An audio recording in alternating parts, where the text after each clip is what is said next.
Today I'm going to show you an action thriller film titled Sniper Ultimate Kill. Be ready for spoilers ahead.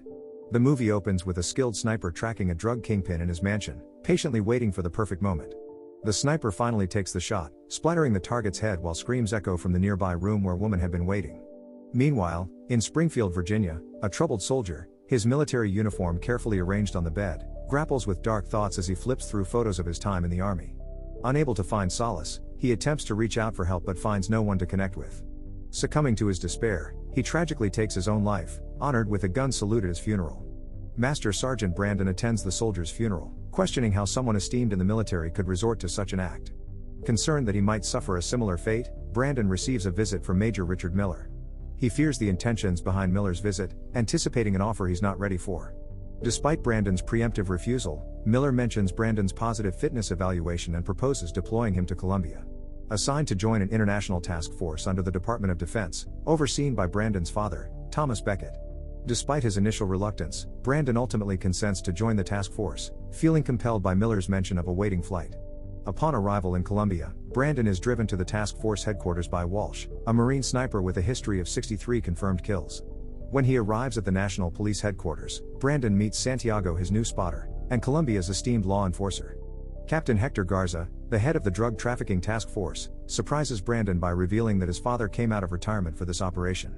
Garza hands Brandon a file detailing Jesus Morales, a notorious cartel leader involved in various criminal activities. Morales, after a decade in hiding, has resurfaced and started eliminating his rivals so he can reclaim control over the criminal underworld. The task force zeroes in on a specific sniper hit on a drug kingpin, an act suggesting an exceptional sniper, either possibly military or retired, whose actions might elevate Morales' status. The task force gathers intel on Morales' suspected hideout, planning a mission under Brandon's vigilant oversight to counter the sniper. However, when DEA agent Kate Estrada arrives, she becomes enraged that the meeting began without her presence. Tasked with leading the mission against Morales, Kate abruptly moves the operation a day earlier, disregarding Brandon's need for reconnaissance and preparation. Kate insists on capturing or eliminating Morales the next day, prompting a discussion between her and Brandon. She seeks assurance of Brandon's capability to watch her back during the critical mission scheduled for the next day. Brandon and Santiago, concealed in full camouflage, meticulously survey the area, concerned about the challenge of spotting their elusive sniper in the wide open space. On the other side, Kate, Captain Garza, and the tactical team, outfitted in full gear, obtain satellite imagery of Morales' residence. Back at headquarters, Thomas collaborates with DHS agent John Sampson, who expresses doubts about the credibility of the gathered intelligence, fearing potential harm to agents. However, with Kate leading the operation and her decision already made, Thomas finds himself unable to intervene. As the tactical team approaches the house, splitting into units to encircle the building, Brandon and Santiago scan the tree line in hopes of catching sight of their elusive target. Kate communicates, confirming a clear path for their assault and advising cautious progression. Despite the units closing in on the house and no signs of life, Kate signals an advance forward. The first team enters the house, but a devastating explosion rips through the structure, claiming multiple agents' lives and leaving others injured. Garza sustains injuries, and as Kate moves to assist him, the enemy sniper takes aim, striking him in the leg, causing him to collapse. Brandon begins searching, and Kate, determined, rushes to aid Garza. Suddenly, the enemy sniper fires another shot, twisting in midair and tearing apart Garza's face in a gruesome display. Santiago quickly identifies the sniper's location, prompting Brandon to take a shot, nearly hitting the sniper and forcing him to flee. Rushing to aid Kate, who's in shock, Santiago communicates Garza's tragic demise over the radios. Later, Agent Sampson presses for answers regarding the operation's failure. Kate acknowledges it as a setup and suspects a mole within the police force.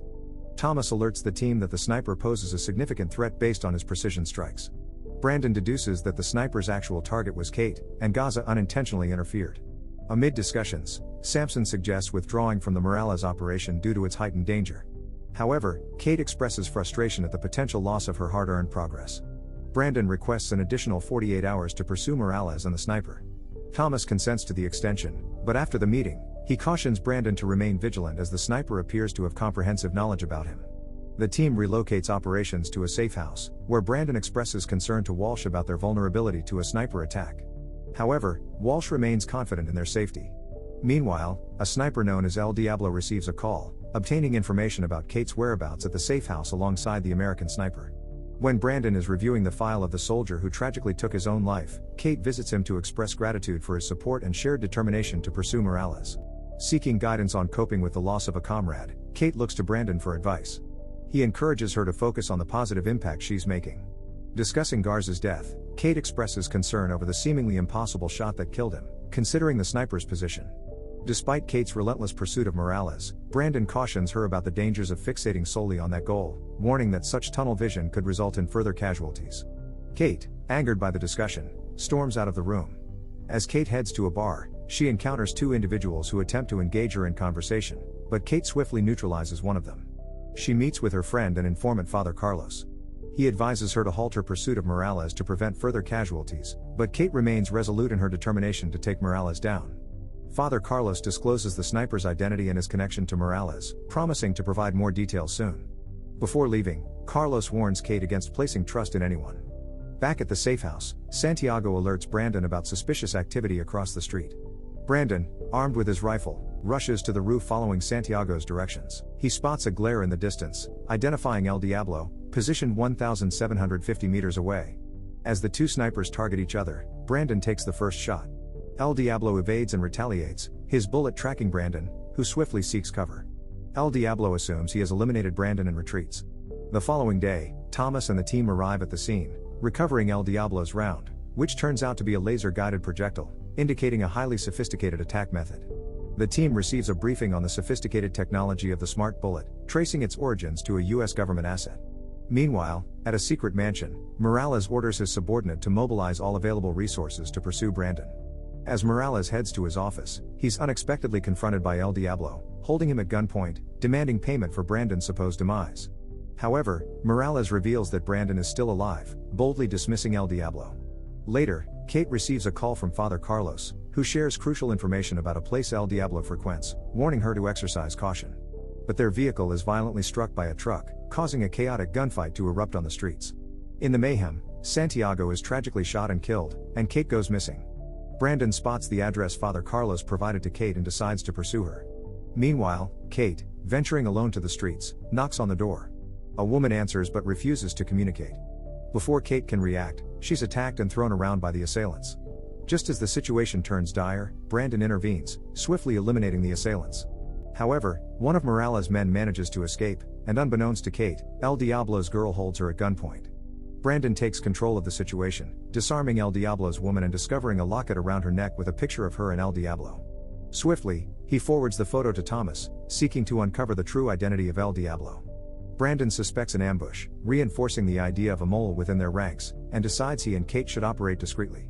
Agent Sampson disagrees, but Thomas stands firm, deeming it the best course of action. Seeking refuge, Kate turns to Father Carlos for a safe haven. However, Carlos warns them about the extent of Morales' connections, making it challenging to pinpoint the traitor. Days later, Thomas receives a report from Major Miller detailing the deaths of several of Morales' men via sniper shots, suspecting Brandon as the perpetrator. Concerned about Brandon's mounting kills, Thomas expresses worry. At their hideout, Brandon confides in Father Carlos, revealing his fears of ending up like the Marine who took his own life.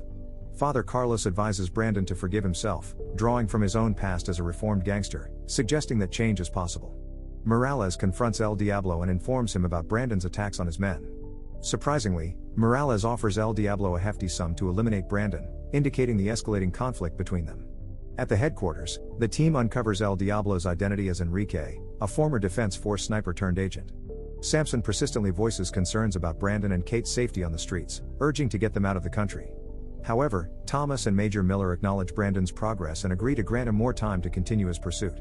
Brandon and Kate receive a message from Father Carlos, summoning them to meet at his church, but they sense something amiss. Both cautiously make their way to the church, where Brandon senses El Diablo's presence. They take up positions across from the church, and Brandon prepares his rifle. As they observe, they witness the arrival of Morales' men. Shortly after their departure, Kate is shocked to discover Father Carlos hanging from a tree. Despite Kate's urge to rush to help him, Brandon warns her of El Diablo's watchful eye. Brandon successfully shoots the rope that holds Father Carlos, revealing his position to El Diablo, who then takes the shot, killing Father Carlos. The following day, both Kate and Brandon attend a poignant funeral for Father Carlos. During the ceremony, Brandon spots one of Morales' men and pursues him as he attempts to escape. Brandon corners him, disarms him, and reassures the shaken man that he will protect him. With the man's help, Kate's team locates Morales' hideout and apprehends him without resistance. Kate confronts Morales about Father Carlos' murder, vowing to make his life a torment. Morales is scheduled to be transported to the US for trial, but Brandon fears that El Diablo won't let him reach his destination safely. Meanwhile, El Diablo successfully infiltrates the US unnoticed. Morales is placed in protective custody, while El Diablo collaborates with an insider in the US, arranging for a car equipped with 3 laser-guided projectiles. Brandon informs Samson that the man in the hood is a decoy, and a cleaning van will transport the real Morales as the team gets ready to escort him to trial. Positioned and waiting, El Diablo receives a text, and as the cleaning van approaches, he fires and destroys it. Gangsters arrive in cars, unleashing gunfire on the van. Brandon's team retaliates, hoping to draw El Diablo's attention. El Diablo takes another shot at the van, which helps Kate spot him.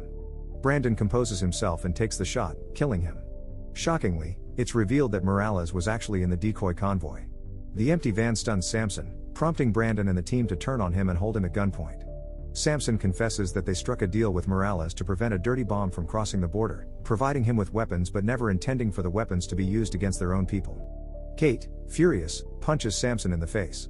Samson is taken into custody, and Thomas believes that despite the complications, their collaboration was successful. Thomas plans to retire and go back to fishing, bidding an emotional farewell to Brandon as he walks away. Don't forget to like and subscribe for more videos like this.